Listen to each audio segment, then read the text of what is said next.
तालियां अपने लिए बजा लीजिए। साथियों और दोस्तों, जगदीश भाई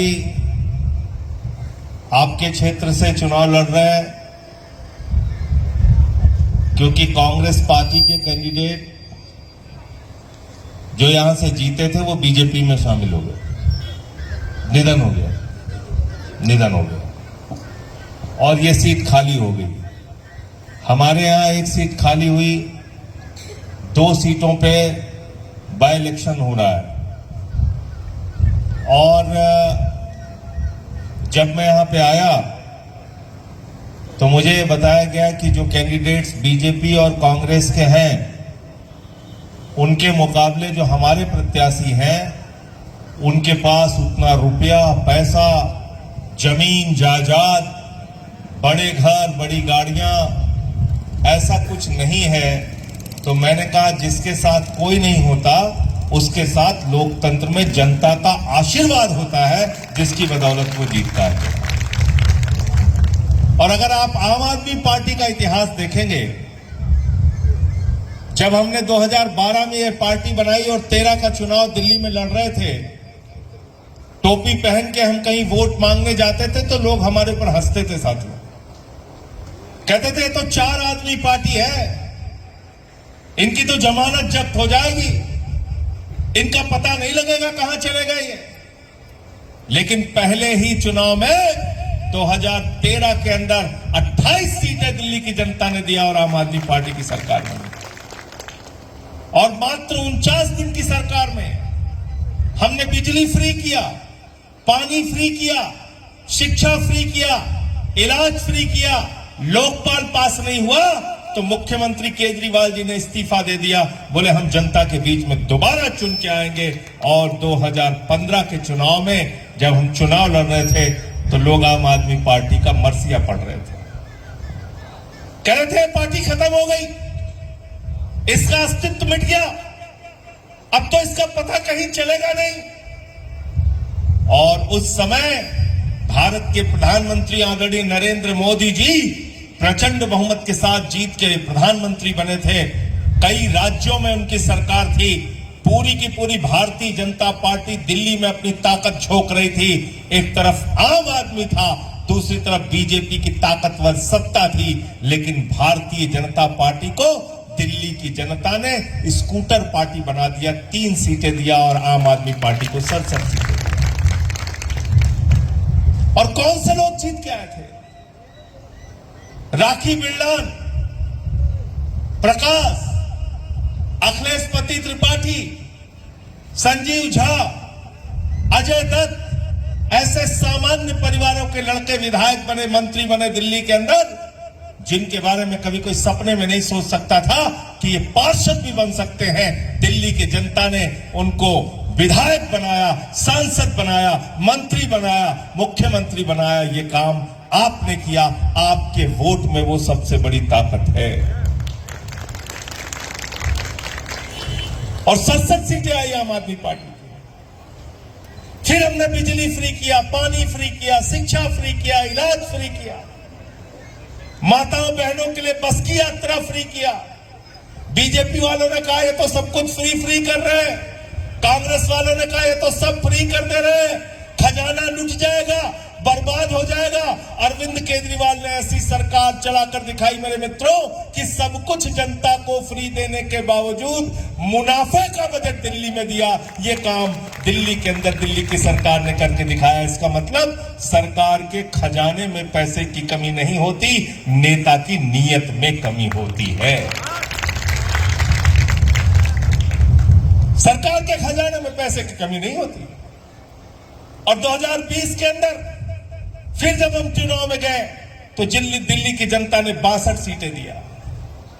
अब बीजेपी को समझ में आ गया कि आम आदमी पार्टी वाले तो हारने वाले नहीं है, ये तो बिजली भी फ्री दे देते हैं, पानी फ्री दे देते हैं, बच्चों के लिए शिक्षा फ्री दे देते हैं, इलाज फ्री दे देते हैं, मोहल्ला क्लिनिक बनवाते हैं, दवाएं मुफ्त में देते हैं। और दिल्ली की सरकार ने एक ऐसा फैसला लिया था, जो हिंदुस्तान की पहली सरकार थी दिल्ली की सरकार, जिसने कहा जो हमारी माताएं और बहनें हैं इनको बस की यात्रा पूरी तरीके से फ्री दी जाएगी। ये दिल्ली की सरकार ने करके दिखाया था। तो इनको लगा कि इनसे तो जीत नहीं सकते, तो केजरीवाल को पकड़ के जेल में डाल दिया, मनीष सिसोदिया को शिक्षा मंत्री को जेल में डाल दिया, सत्येंद्र जैन को स्वास्थ्य मंत्री को जेल में डाल दिया, मुझे पकड़ के जेल में डाल दिया, पूरी सरकार का काम रोक दिया, चादरें बांटी, पैसा बांटा, लोटा बांटा, वोट जुड़वाए, वोट कटवाए, तमाम तरीके की धांधली किया।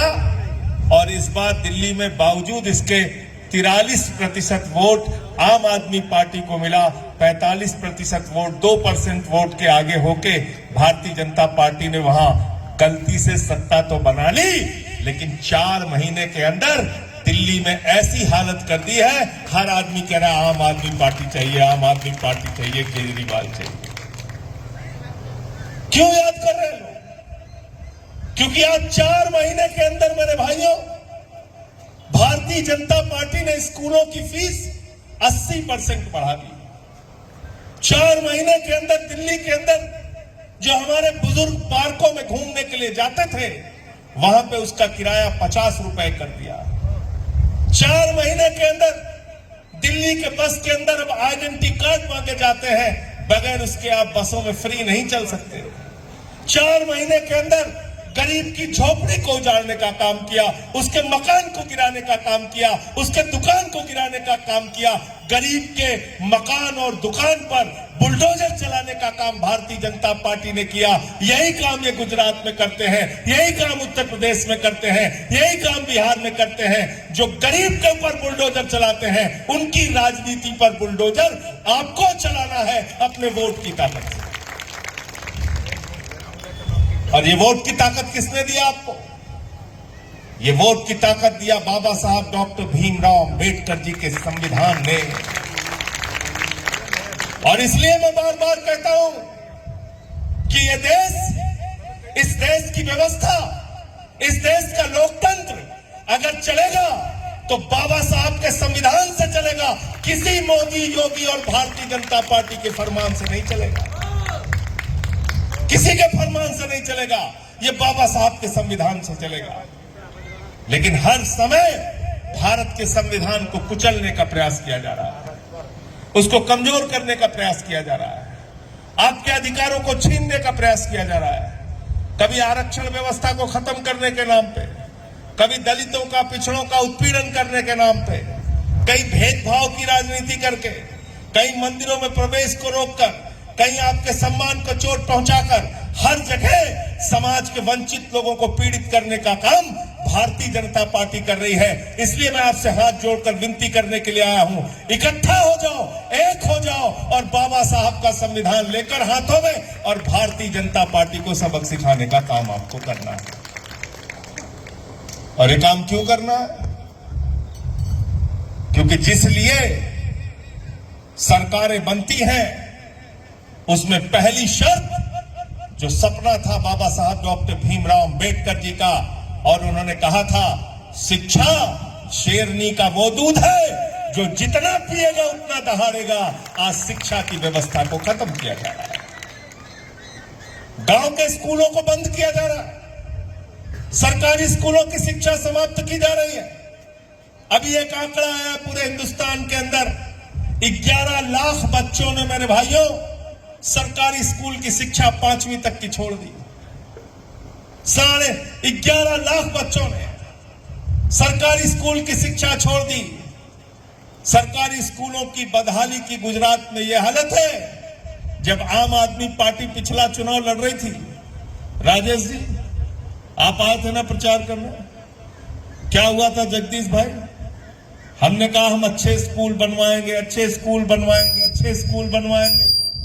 मोदी जी कहने लगे हम भी अच्छे स्कूल बनवाएंगे, हम भी अच्छे स्कूल बनवाएंगे। हमने कहा हमने दिल्ली में ये स्कूल बनवाया, ये स्कूल बनवाया, ये स्कूल बनवाया। मोदी जी ने कहा हम भी स्कूल दिखाते हैं, हम भी स्कूल दिखाते हैं। उन्होंने अहमदाबाद के अंदर एक स्कूल में जाके फोटो खिंचवाई। हमने कहा आम आदमी पार्टी के कार्यकर्ता जाएंगे और उस स्कूल को प्रिंसिपल को फूल देकर आएंगे कि जो स्कूल प्रधानमंत्री जी ने दिखाया ये इतना अच्छा सुंदर स्कूल है। जब हमारे कार्यकर्ता वहां पे पहुंचे तो पता चला टेंट उखाड़ के ले जा रहे, टेंट उखाड़ के ले जा रहे हैं। लोगों ने कहा भैया यहाँ स्कूल था, बोले कोई स्कूल नहीं था। बोले मोदी जी की फोटो देखा, बोले हाँ फोटो खिंचा के चले गए। मोदी जी भी चले गए, स्कूल भी चला गया। जहां मोदी जी जाते हैं पीछे पीछे स्कूल चला जाता है, स्कूल भी चला गया। यह है हालत। वर्षों से भारतीय जनता पार्टी की सरकार गुजरात में है, लेकिन भारत के प्रधानमंत्री को एक स्कूल दिखवाने के लिए टेंथ का स्कूल खड़ा करना पड़ता है। लड़ाई इस बात के लिए है। अगर बाबा साहब के सपने को पूरा करना चाहते हो, अगर उनके शिक्षा के मिशन को पूरा करना चाहते हो, अगर बाबा साहब के सिद्धांतों और धारणाओं को पूरा करना चाहते हो, अगर आप भी मानते हो कि शिक्षा शेरनी का वो दूध है जो जितना पिएगा उतना दहाड़ेगा, तो भाई जगदीश को अपना वोट देकर इनको ताकत देने का काम करना। ये विनती आपसे करने आया हूं, ये निवेदन आपसे करने के लिए आया हूं। और क्या बात कही बाबा साहब ने? बराबरी की बात कही, समाज के वंचित शोषित लोगों को आरक्षण देने की बात कही, नौकरियों में आरक्षण, शिक्षा में आरक्षण। और ये आरक्षण किस लिए देने की बात कही? कि समाज के जो लोग वंचित हैं, पिछड़े हैं। डॉक्टर लोहिया ने कहा अगर कोई आदमी 20 किलोमीटर आगे खड़ा है, कोई 0 पॉइंट पे खड़ा है, तो उसके बीच में दौड़ की प्रतियोगिता नहीं कराई जा सकती। अगर दौड़ की प्रतियोगिता करानी है तो 0 पॉइंट पे जो व्यक्ति खड़ा है उसको पहले बढ़ाकर आगे 20 किलोमीटर पहुंचाओ, तब दौड़ की प्रतियोगिता कराओ। हम दौड़ दिखाकर दिखाएंगे, हम दौड़ करके दिखाएंगे, जीत के दिखाएंगे। और आज क्या हो रहा है? रेलवे का निजीकरण, कोल इंडिया का निजीकरण, सेल का निजीकरण, बिजली का निजीकरण, पानी का निजीकरण, सड़क का निजीकरण, एयरपोर्ट का निजीकरण, पोर्ट का निजीकरण, सब कुछ निजीकरण, सब कुछ निजीकरण। जब सब कुछ निजीकरण हो जाएगा तो आरक्षण कहां रहे? आजकल तो लेटरल एंट्री के नाम पे ज्वाइंट सेक्रेटरी लेवल पर भी निजीकरण, वहां भी सरकार की मर्जी चल रही है। तमाम विरोधों के बाद उसको रोकने का काम किया। इसलिए साथियों और दोस्तों, आपसे कहने के लिए आया हूं, अन्याय के खिलाफ, अत्याचार के खिलाफ, अपने बच्चों की शिक्षा के लिए, स्वास्थ्य के लिए, मुद्दों की राजनीति के लिए अगर वोट देना है तो इस बार इस बाय इलेक्शन के अंदर, इस मध्यावधि चुनाव में इसका शुरुआत करके जगदीश भाई को यहां से जिताने का काम कीजिए।